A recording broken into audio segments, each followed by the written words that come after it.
સુરત શહેરમાં ગુરુવારે સાંજે એક બોલિવૂડ એક્શન ફિલ્મનું મેદાન બન્યું હોય તેવા દ્રશ્યો સર્જાયા, જેને સમગ્ર ઘટના નજીકના સીસીટીવી કેમેરામાં કેદ થયા છે. સુરત શહેરમાં ગુરુવારે સાંજે એક બોલિવૂડ એક્શન ફિલ્મનું મેદાન બન્યું હોય તેવા દ્રશ્યો સર્જાયા હતા. ઘટનાની વિગત મુજબ કિમ વિસ્તારમાં કન્સ્ટ્રક્શનના વ્યવસાય સાથે સંકળાયેલા શિવરત્ન અને અંકિત નામના બે સગા ભાઈઓ ભાગળ 4 રસ્તા પાસે આવેલી એક આંગડિયા પેઢીમાંથી ₹35 લાખની રોકડ રકમ લઈને નીકળ્યા હતા. તેઓ પોતાની ટોયોટા ફોર્ચ્યુનર કારમાં સવાર થઈને કિમ તરફ જવા રવાના થયા હતા. જોકે આ ભાઈઓ અજાણ હતા કે જે ક્ષણે તેમણે આંગડિયામાંથી બેગ ઉપાડી હતી ત્યારથી જ 4 શિકારીઓ તેમની પાછળ લાગી ગયા હતા. લૂંટારોએ આંગડિયા પેઢીથી જ તેમનો પીછો શરૂ કર્યો હતો. સાંજે આશરે 4:15 વાગ્યે જ્યારે ફોર્ચ્યુન કાર રામનગર 4 રસ્તા અને મોરા ભાગળની વચ્ચે આવેલા પ્રકાશ મોબાઈલ સ્ટોર પાસે પહોંચી ત્યારે પાછળથી બાઇક ઉપર આવેલા બે શખ્સોએ જાણી જોઈને કારને ટક્કર મારી હતી.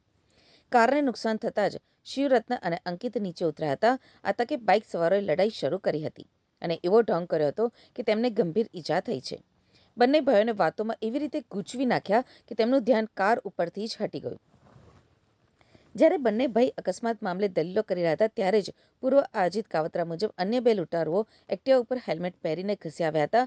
એક લૂંટારુ એક્ટિવા ઉપર તૈયાર ઊભો રહ્યો અને બીજા એક લૂંટારુએ ફોર્ચ્યુનરની ડ્રાઈવર સીટની પાછળનો કાચ પથ્થર કે અન્ય હથિયાર વડે તોડી નાખ્યો હતો. કાચ તૂટતાની સાથે જ તેણે અંદર રાખેલી 35 લાખ ભરેલી બેગ ઉપાડી અને એક્ટિવા ઉપર બેસીને ફરાર થઈ ગયા. ચોરીની જાણ થતાં જ બંને ભાઈ લૂંટારો પાછળ દોડ્યા હતા, પરંતુ પકડમાં ન આવતા જ એક ભાઈ પરત આવ્યો અને ફોર્ચ્યુન લઈને એક્ટિવાનો ફિલ્મી સ્ટાઇલમાં પીછો કર્યો હતો. પરંતુ સાંકડી ગલીઓ અને ટ્રાફિકનો લાભ લઈ એક્ટિવા સવાર લૂંટારુઓ આંખના પલકારે અદૃશ્ય થઈ ગયા. પોલીસને પ્રાપ્ત થયેલા સીસીટીવી ફૂટેજમાં લૂંટારુઓએ ચહેરો છુપાવવા હેલ્મેટ પહેર્યું હોવાનું સ્પષ્ટ દેખાય છે. જે રીતે તેમણે ગાડીનો કાચ તોડ્યો અને જે સ્ફૂર્તિથી બેગ લઈને ભાગ્યા તે જોતા આ કોઈ રીઢા ગુનેગારોની ગેંગ હોવાની આશંકા વ્યક્ત કરાઈ રહી છે. પોલીસે આ ફૂટેજના આધારે વિવિધ રસ્તાઓ પરના કેમેરા ચેક કરવાનું શરૂ કર્યું છે, જેથી લૂંટારુઓ કયા રૂટ ઉપર ભાગ્યા તેની ચોક્કસ માહિતી મળી શકે. આટલી મોટી રકમની ધોળા દિવસે લૂંટ થતાં જ ઉચ્ચ પોલીસ અધિકારીઓનો કાફલો ઘટના સ્થળે દોડી ગયો. રાંદેર પોલીસ સ્ટેશનની ટીમ અને સુરત ક્રાઇમ બ્રાન્ચની અલગ અલગ ટીમો હાલ આ કેસ ઉપર કામ કરી રહી છે. આસપાસના દુકાનદારો અને રાહદારીઓની પૂછપરછ કરવામાં આવી રહી છે.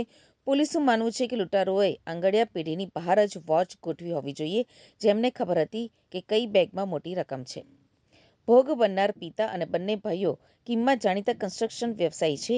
આ ઘટનાને પગલે વેપારી આલમમાં પણ ફફડાટ વ્યાપી ગયો છે.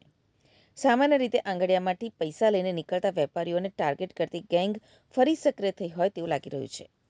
પોલીસે આ મામલે ગુનો નોંધીને શંકાસ્પદ લોકોની અટકાયત કરવાની તજવીજ હાથ ધરી છે.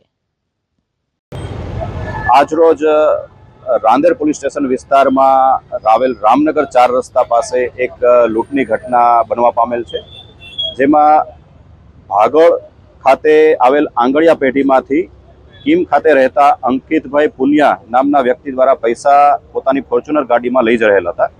આ દરમિયાન રામનગર 4 રસ્તા પાસે આવતા એક મોટરસાયકલ ચાલક દ્વારા તેની સાથે એક્સિડન્ટની ઘટના બનેલ અને એક્સિડન્ટના કારણે બંને વચ્ચે બોલાચાલી થયેલ. આ રકઝકનો લાભ લઈ અન્ય એક્ટિવા ચાલક પાછળની સીટ પર રાખવામાં આવેલ પૈસાની બેગ કાચ તોડી અને ઉઠાવીને ફરાર થયેલ છે. સમગ્ર ઘટના જે બનવા પામેલ છે તેને ડિટેક્ટ કરવા માટે સુરત શહેર police crime branch, zone 5 LCB team તથા રાંદેર પોલીસ સ્ટેશનની અલગ અલગ ટીમો દ્વારા હ્યુમન ઇન્ટેલિજન્સ અને ટેકનિકલ સર્વેલન્સના આધારે ગુનો ડિટેક્ટ કરી આરોપીઓની ઓળખ કરી આગળની કાર્યવાહી ચાલુ છે.